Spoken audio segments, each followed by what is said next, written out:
So ayun guys, dahil odto ngayon guys, may nakagad sa amin na kaon, kaya pumunta kami guys. Ayan ang hirap buuhin tong grupo na to, pero pagkainan ang pinag-usapan, talagang magsama-sama talaga kahit malayo sa isa't isa. Ang hirap buuhin tong mga ugali na to, pero pagkainan talagang mabuo agad.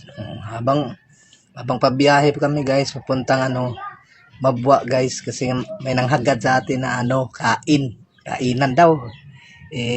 Yan pa naman yung pinaka excited na part ng grupo na to.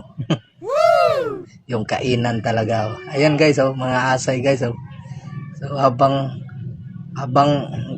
hinanap na namin yung binyo ng nag-imbitar sa amin, mukhang maligaw pa ata kami nito kasi nga di na mo alam ang kuan ba ng lugar kung asa sila ni pwesto. What? Ayan guys, naghanap-hanap pa kami guys kung asa na nimo ngadto guys. Dalawa. Naglibog pa ni sila guys kung asa gazud mi. Tawa honong nasabo.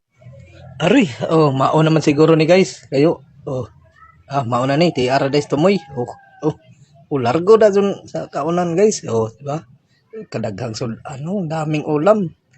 Ito naman yung pinuno namin. Ito yung nagdala sa amin ng Yan, kain tayo guys. Yan, sulit naman yung biyahe natin kasi nga marami talagang pagkain. Ayun may sa kabila pa. Pag maubos namin to, lipat kami sa kabila. Sabi. Salamat sa nag-birthday guys. Salamat ng imbitar.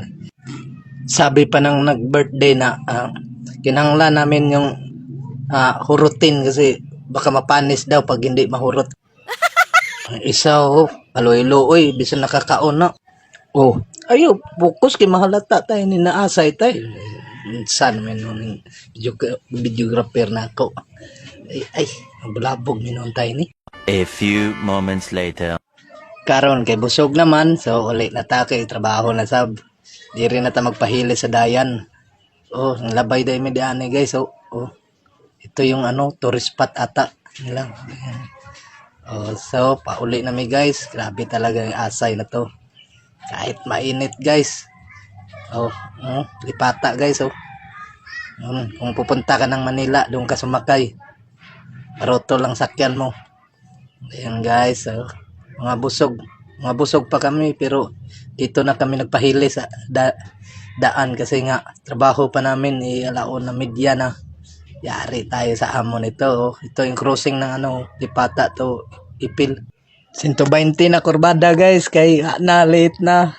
Sa una na yung mga naong sa asay. Diara guys.